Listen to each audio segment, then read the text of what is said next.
Welcome everyone to the Sports Jedi Network. And today in this video, I'm previewing this upcoming UFC event from Shanghai, China, as UFC returns to China.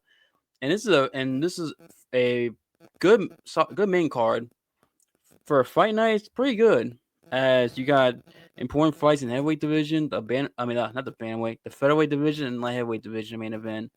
Obviously, a lot of Chinese fighters on this card. Makes sense. They're in China, obviously. And this card is going to start very early for us here in the West, especially in America, Canada, Mexico, Latin America, very early. The main card starts at 6 a.m. East Coast in the United States, 3 a.m. Pacific. That's when the main card starts. And then of course the prelims, the first fight starts at 3 a.m. East Coast, midnight Pacific. So yeah, it's very early for us. And if you're a European fan, the main card starts at, I believe, 11 a.m. and the prelims start at 8 a.m. in like England time, and then like Germany, I think they're an hour ahead, if I remember correctly. So different from what we're used to in America and in Europe. Definitely benefits the European fans. Obviously, they came towards the Asian, Chinese fans in their time zone, rightfully so, and it's better for European fans and for Middle Eastern fans. Well, it's a little tough for us Americans and like North Americans and South Americans, but we'll get by. We'll get by it, but it is what it is. Just want to mention that real quick. A lot of Chinese fighters, also a lot of notable fighters on the prelims. For example, Michelle Pereira is on the prelims taking on Kyle Dorcas. That's a fight in the prelims that, if any other fight night, that'd probably be a main card fight. But because of where it is in China, it's a prelim fight. So you also have Charles Johnson against Lovner Kavanaugh on this card, with Charles Johnson's ranked number 15 in the flyweight division. I am kind of surprised that that's a prelim fight, considering that's important flyweight stakes. Considering if Charles Johnson loses, Kavanaugh will be ranked. If Charles Johnson wins, he keeps his ranking, but it is what it is. So you got some prominent names in the important fight in the flyweight division on this prelim card. Now we start with the first fight in the main card, which is in the welterweight division. It's between, I'm gonna butcher his first name. I'm gonna butcher his name, so I apologize. Taiyilake Nueraji taking on Keifer Crosbie. Man, I know I butchered that first name, but Nueraji is 11-1, coming 11-1, and won his last fight. I think he's on a 4-5 win streak. No, not 4-5. Excuse me. He's on at least a 5-5 win. Yeah, 5-5 win streak. He's making his UFC debut after winning. Making his UFC debut. I believe he lost the road to UFC. Or no, he didn't. No, he won the road of UFC, but they didn't sign him. He still fought in other regional promotions. They finally signed him, and now he's making his UFC debut against Keifer Crosbie, a guy who's lost his last 2 fights, who's 10-5. Fought in Bellator as well, but didn't exactly have that much success in Bellator. Did some boxing events. I think at least one is exhibition boxing. Won that, and is on a 2-fight losing streak. But back-to-back losses by submission. In this fight, I'm picking Nueraji just because Crosby's a striker too. Granted, he hasn't been knocked out that much. I think he has one knockout loss. My memory serves. If I look it up, yes, one knockout loss. And Nueraji's got all his victories are by finishes: 10 knockouts, TKOs, and one submission victory. And Crosby likes to strike, but I just don't think he's not that good. Keifer Crosbie. The fact he's still in the UFC roster is pretty surprising, because he's a guy who didn't exactly do anything in Bellator. Did all right in the regional scene. Got to UFC. Has lost back-to-back fights. He got submitted back-to-back fights. He got submitted by Kevin Jusei, who's a striker, who's not exactly elite like that. So it's kind of like, oof, not a good look. Sam Patterson's solid, but still, like getting submitted by Kevin Jusei is kind of crazy to think about. And Nueraji's a striker too, who's got a knockout ability. And Crosby's going to keep probably going to strike too, not go in grappling. So he's probably going to hit with something big, and Nueraji's probably going to finish him. I think Nueraji's going to finish him. It might be like a round 1, maybe round 2 TKO KO. I think he's just too quick. Plus, Nueraji, depending on what website you look at, has a 5 or 6 inch reach advantage. I say which website because Tapology, I think it's 5 inches or 6 inches, I believe, in Tapology. Surdog, it has 5 inch reach. The UFC doesn't have it yet on their website, so we'll know by fight night the reach advantage Nueraji's going to have compared to Crosbie. So he has that going for him. He's a very good, dangerous striker, Nueraji, on a roll. I know you might say, well, it's pressure. He's fighting UFC debut in China, of all places. Possible, but at the same time, style matchup, it seems like a tailor-made matchup for him. Crosby's not good. Crosby has no submission threat, no grappling threat at all. He's been submitted himself. He's just not good. He's a journeyman.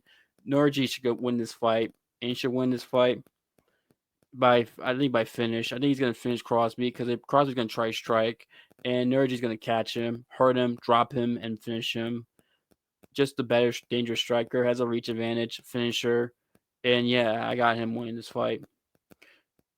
Maybe he drops and submits him, possible, but he's only done it once. But you never know. Maybe he just goes for it because he's been submitted before, Crosby. But I think it's going to be a first round, second round KO TKO. So I transition from that fight to the next fight in the card, which is Mudaerji taking on Kevin Borjas.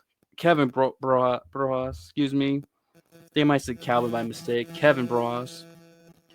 Mudaerji, 17-7. His last fight was a victory. Yes, victory over split decision victory over Mitch Raposo back in April. He's taking on Kevin Borjas coming off that victory over Ronaldo Rodriguez back in March in Mexico, which was an upset. But at the same time, Ronaldo Rodriguez was never that good. I mean, a lot of people didn't think he was all that. I know he had a good record, but if you look at the guys he was beating, it was like questionable. Then Borjas was able to beat him.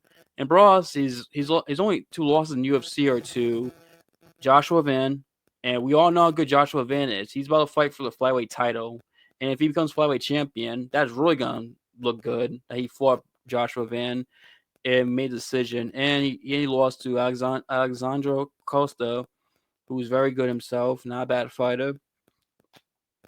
And also Borjas in that fight against Joshua Van, it was actually competitive, and he actually dropped Van. Even though Van did him a lot of body shots, and that's one of the things that led Van to victory was all the body shots he landed on Borjas. Borjas had no answer; he just took a bunch of body shots in that fight. But still, he still managed to have a competitive fight with Joshua Van and dropped him too. So it shows you how good Kevin Borjas is. He's got 3 losses. So 2 of his losses are to good quality opponents in the UFC, especially Joshua Van. Like, that's a really good. Like I said, that's a good person to lose to considering how good Joshua Van is and what I mentioned what he's doing in his career right now. And Mudaerji, he does hit hard, but he does get hit a lot too. Like, if you're not careful, we can drop you, Mudaerji, but Mudaerji can also get hit too. Now, Mudaerji has at least like 5 or 6 submission losses, but the thing with Mudaerji is that Mudaerji can get hit, and sometimes it leads to his downfall in some of his fights where he loses because he gets hit, dropped, and then leaves open and submitted. And Borjas is a fast striker. Even for flyweights, he's pretty quick for his hands. And I know the flyweight division is the fastest division to the speed because they're the lightest division. But his hand speed, even for flyweights, is pretty fast, Kevin Borjas. I'm going Kevin Borjas just because he's a better fighter, in my opinion. Now, Mudaerji 29. To be fair, I was going to say at this point in his career, but I just remember Mudaerji 29. He's not old. He's in his prime, but still, Kevin Borjas is a couple years younger, so it's not going to be that much of a factor, the age at all, in grand scheme of things. But still, Kevin Borjas, better fighter, better striker. And Mudaerji, I just don't know if I can trust him considering how he fumbled at Matt Schnell fight, where he had Matt Schnell, who's got no chin. He rocked him so many times, dropped him like 3 times or something like that, 4 maybe. And yet Matt Schnell came back and won that fight and submitted him somehow. Matt fucking Schnell, who got no chin. And it's like, I don't know if I can trust Mudaerji again in a big fight. And then he lost after Schnell to Charles Johnson and Tim Elliott. Nelly has still got a little something left in the tank after we did Saturday, and Charles Johnson is ranked 15. He's about to fight on this card. So hey, man, it's no shame losing Charles Johnson either. But I think Bras is just a little is pretty good. I think he's a little underrated, a little bit underrated. I think he's gonna go out there and hurt some Mudaerji. He's gonna be able to catch Durji and maybe rock him because Durji leaves himself open, get hit. I think he's gonna rock him. It'll probably be a decision victory unless he gets in the grappling game. Then maybe he can submit some Mudaerji, but I don't know if it will. It might be a lot of striking. I think he's gonna catch Durji and hurt him badly. Bras. I think he's gonna catch him, hurt him badly, and win decision. It's gonna be faster striker, better hands, and he'll take some shots, Borjas, but I think Borjas is gonna eat them well, and he's gonna land the more damaging shots than to Sumer Durji, than vice versa. As I get Kevin Borjas win this fight, and yeah, Sumer Durji does have 6 losses by submission. I'm just looking up Tipology, so he's only lost by 1 decision. But I don't think Kevin Borjas is not known as a submission guy, so I'm gonna have to. I'm gonna. Yeah, it's no. Yeah, I just want to make sure it's 0 submission victories on Broha. So yeah, I mean, I think so I have to go with Kevin Brojas to win this fight by decision. It could be a fight of night potential on this card. I could see this being a back and forth scrap where Samora Durji has his moments, but Kevin Brojas is able to land, do better, have better moments, and do just enough to win, and just win by landing the bigger shots, enough bigger shots to where the judges can't sway towards Samora Durji's way. Because when you're fighting a Chinese fighter in China, you kind of have to worry about that. But I think Kevin Brojas is good enough, and will do enough to make sure that doesn't come down to that. As I got Kevin Brojas winning. Now transition from that fight to Sergei Pavlovich taking on Waldo Cortes-Acosta, as Sergei Pavlovich is coming off his victory over Georgian Strike after being on a 2-fight losing streak, getting knocked out by Tom Aspinall, then losing to Alexander Volkov in the getting dominated by Volkov. While Waldo Cortes-Acosta is coming off a victory against Sergei Spivak. I almost said Pavlovich. Sergei Spivak back in June of this year. In this fight, I'm actually going to pick Sergei Pavlovich to win. I see some people picking Waldo Cortes-Acosta. Sometimes I say the opposite by mistake. And I get Acosta's has momentum. He's on a win streak too. He's looked good. He's looked good in his fights. He's got good striking. He's good striking. Very athletic too. Comes from a baseball background. He had some he did pro boxing and it was all right in that. Nothing crazy. He originally was a baseball player. I think he played for the minor leagues for some team. I think I could be wrong about that, but was a baseball player, which makes sense considering Cortez Acosta is from the Dominican Republic, and we all know how good they are in baseball and how they love their baseball over there. But yeah, and the thing with Cortez Acosta is that I think he's good enough as a striker to make it close and competitive. But I think Pavlovich is gonna win this fight because you go back and watch that Spivak fight, which was 2 months ago, by the way. Like I mentioned, Cort he got he got rocked and wobbled by Spivak a few times in that fight. He really did, and it was very close to the fight. Like Cortez did enough to win, but it wasn't like he outright just clearly just dominated Spivak. He really didn't. It was a very competitive fight. And Spivak is more of a grappler. I mean, he's a grappler. Like, yeah, he can strike at times, but at the same time, he wants to take you to the ground and beat you there. And in that fight, Spivak actually had more success with striking than grappling, and actually rocked Cortez Acosta multiple times in that fight. And it was only 2 months ago. Like I said, it's like how much improvement is he gonna make from June to August? And fighting in Sergei Pavlovich, who I understand he doesn't look like the Sergei Pavlovich that was before the Tom Aspinall fight, but he's still dangerous. I mean, he did drop Rosenstrike Pavlovich in round 1. I know the rest of the fight he didn't exactly like go out there, dominate, and destroy Rosenstrike like we all expected. But still, he did drop Rosenstrike despite not being himself. And I think the fact that now Pavlovich is coming off is coming off a victory and now on a losing streak, and has that monkey off his back. It's possible that he could be more of his old self and just go out there and not care. I should say not care, but just go out there and try to be a finisher. Because there's a guy in Pavlovich who had a 6-fight winning streak where he had 6 straight first round knockouts. I mean, this dude at one point was the scariest fighter in the UFC, especially after Ngannou left the UFC and basically has issues with the UFC. It was Pavlovich, and and to me, it's like if you look at Pavlovich, Pavlovich is a longer has a more of a reach than Spivak had to Cortes-Acosta. Matter of fact, what's his reach? I know Pavlovich is 84 inches. That I know for certain. I'm trying to see Cortes-Acosta. I wish I remember by heart. I don't. It is a 78 inches, so Pavlovich is a 6-inch reach advantage. He's very he can't be powerful like I mentioned the knockout streak he's on. I think it's Pavlovich of his 19 victories, 15 of them or by knockout TKO. So we all know how good he is. And to me, it's like if you're getting rocked by Spivak of all people on the feet multiple times, I just don't see you in 2 months improving enough to where Pavlovich can catch you, who has a longer reach than Spivak and can be a powerful, more dangerous than Spivak on the striking department. Like you look at Spivak's KOs, half of them are by ground and pound. They're not exactly by striking, like dropping guys and finish them on the feet. It's usually by ground and pound, and more likely those fights, or he took them to the ground, just ground and pound them. Not like he dropped them or stand up and then just went out there and freaking finished them. And so for me, I have to go Sergei Pavlovich. I understand Cortes-Acosta is on a roll. It looks like a prospect, but I just don't see it. I think it's a bad matchup for Cortes-Acosta, especially on short notice, 2 months. Like if this was like in October or November and he was fighting Pavlovich, I could be more convinced that he might make improvements, that he probably could beat Pavlovich. But I think this is going to be a reminder fight for fans about Sergei Pavlovich and how good he is. And Pavlovich can wrestle too. He can wrestle. He's not exactly a scrub.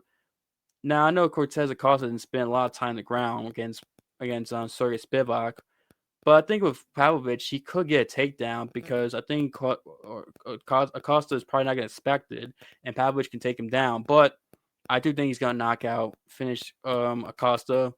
I think his reach advantage is going to help him. I think he's going to. I think what it is, they're both going to throw some shots at each other, and then Pavlovich is going to land a few punches and like a combination, and that second or third punch is going to really hurt Costa and basically be the downfall of him. And that's how I think Pavlovich is going to win by first round KO. But like I said, Costa has the ability to make a close competitive fight. Even then, I think Pavlovich is going to win just because I think he's beaten better competition and I do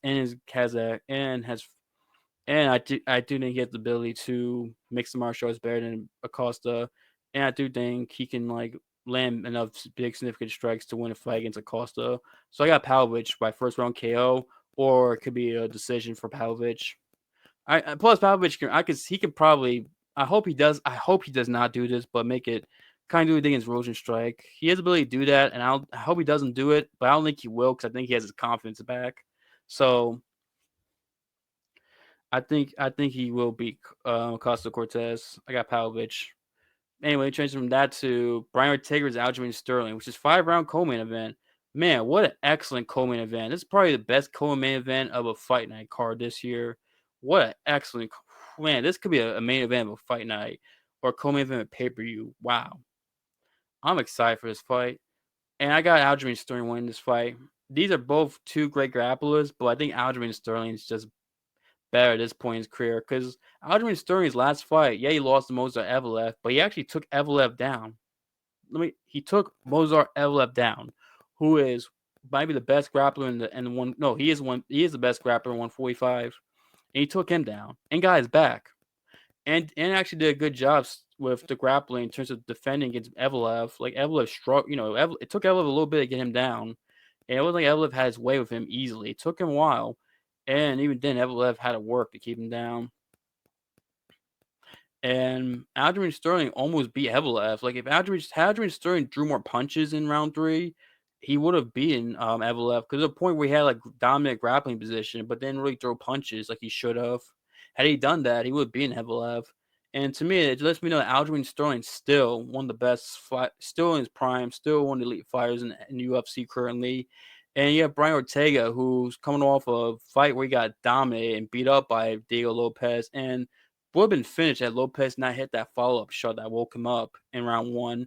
Because remember, 15 seconds in round one, he got dropped, and Lopez landed a follow up left hook that kind of, or left that woke him up. I'm not sure it was a left hook, but it woke him up, and if Lopez never landed, Ortega would have been out cold, and he just got his ass beat for that fight.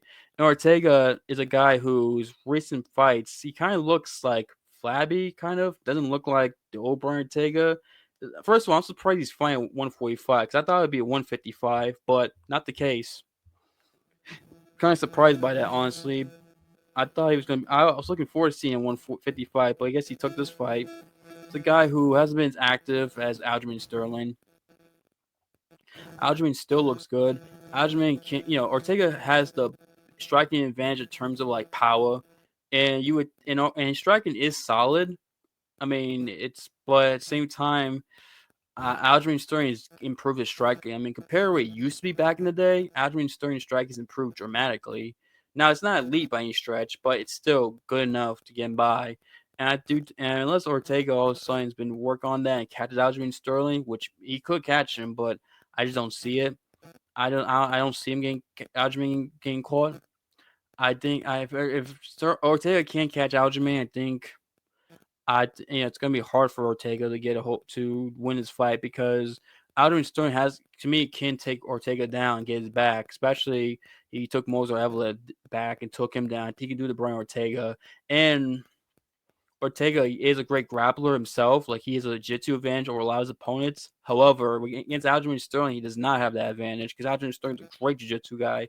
He's known the human backpack. I've called him that before because when he gets your back, you are in big trouble. He can get on your back and make your life a hell, annoying and make your life hell for like 5 minutes or so. How long until the round ends when he gets your back?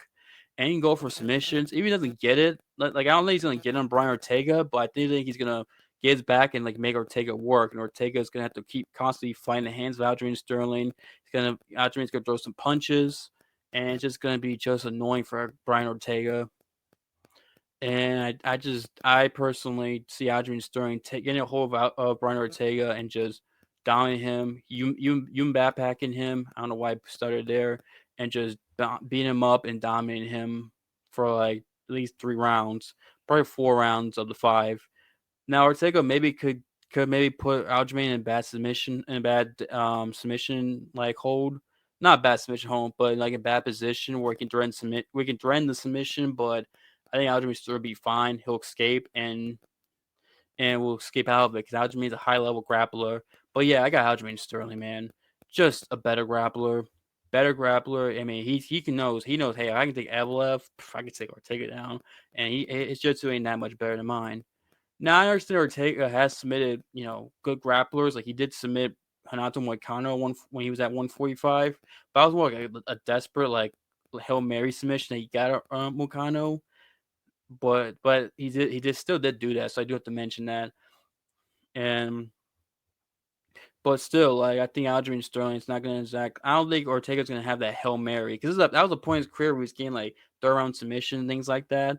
I just don't think at this point in his career he has the ability to pull it off. And Aljamain Sterling's just too good, man. Way too good. He's a former champion who's a good 135er. Coming up to 145 looks good. Looks to me as good at 145 as they 135.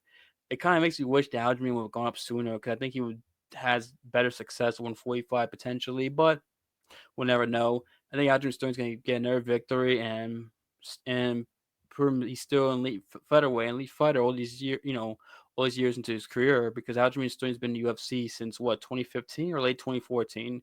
Now he's not that old to be fair, but still he's been in the UFC for a while. But he's still in his prime. Like Aljamain Sterling's still an elite fighter who could potentially fight for the belt next year if he really like fights often does and wins these matchups. He could potentially do it. But we'll wait and see. We gotta see what happens here on Saturday. But I got Aljamain win this fight. Now I go from that fight to the main event: Johnny Walker versus Zhang Mingyang. As you want to talk about a favorable matchup for opponent in the main event? Wow, Zhang Mingyang, a guy he's got what was it, 11 straight KO TKOs in the first round. Hang on, let me make sure. I want to make sure this is correct. Mingyang. I should have wrote it down, but but I didn't. This motherfucker's got how many? 1, 2, 3, 4, 5, 6, 7, 8, 9, 10, 11, 12. Wait, 2, 4, 6, 8, 10, 11, yeah, 12 KO and TKOs in the first round. 12 against Johnny Walker, a guy who is notorious for a weak chin, notorious, who's one of the most chinniest fighters in the UFC, especially in the light heavyweight division. I'm picking Zhang Mingyang to knock Johnny Walker out. I have to.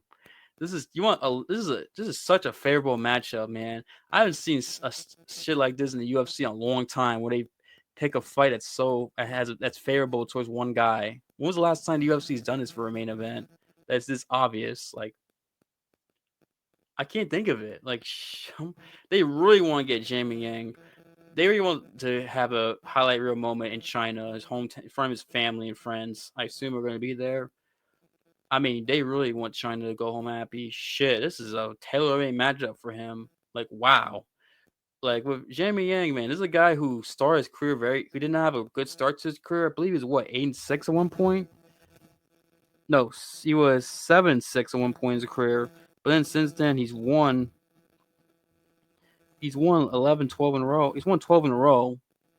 He's in the UFC. He's got 3 straight victories in the UFC after winning the road to UFC.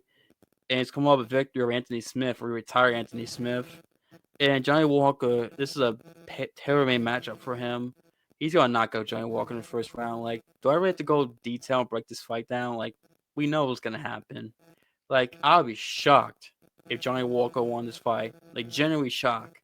And I like Johnny Walker as a fighter too. That sucks, but man, the guy's got no chin. He can't take damage, especially at the light heavyweight division where these guys hit hard. That's a problem. Johnny Walker, also with him, I haven't seen like improvement with him. Like, he's almost like the same fight he was a couple of years ago. I haven't seen any real improvement in him with his defense. Like, his defense is not the best, and with a weak chin like that, you can't have that. He's just susceptible to getting knocked out, especially if your defense isn't there. His striking defense is horrible. He weak chin, which is even worse to have a bad striking defense with a weak ass chin, and then you have the fact that he's still the same fight he was 3-4 years ago. At one point it was working. Let's not forget, Johnny Walker going to 2024 was a fight away from fighting for the belt. Had he beat Magomed Ankalaev, he would have fought for the belt. That's something people forget. He was on like a 4-fight win streak. But at the same time, it worked for a little bit, but then Ankalaev knocked him out, and then he lost to, who was he lost to? Was it Bogan Guskov? I think it was Bogan. Let me see. No, Uzdemir. He lost to Uzdemir. He was supposed to fight Guskov back in January. That's right, but that fight got canceled. And then now they got this. Now they got Jamie Yang for Johnny Walker. Yeah, Jamie Yang's gonna win this fight. First round KO, TKO. I mean, might as well. Well, something to say. Anyway, that's my thoughts on this card. I'm looking forward to this card. It's gonna be early in the morning, so I'm probably gonna miss it live, unfortunately, unless I stay up late. But probably won't do that. But because I'll probably be home unless I drink an energy shot, towards the end of my work shift. After towards the end of my work shift, that I can stay up and watch it. But I'm probably not gonna do that anyway. I'm looking forward to this card. It's a good card. I got Taiyilake Nueraji. I'm sorry if I'm butchering the name, but I'll put a timestamp with each fight, so you guys know who I'm talking about. I got him winning this fight. I got Kevin Borjas win his fight. I got Sergei Pavlovich. I got Aljamain Sterling. I got Jamie Yang. Thank you guys for watching, listening. Have a good night every time watching this. I'll see you guys next time, and God bless, peace, and stay safe.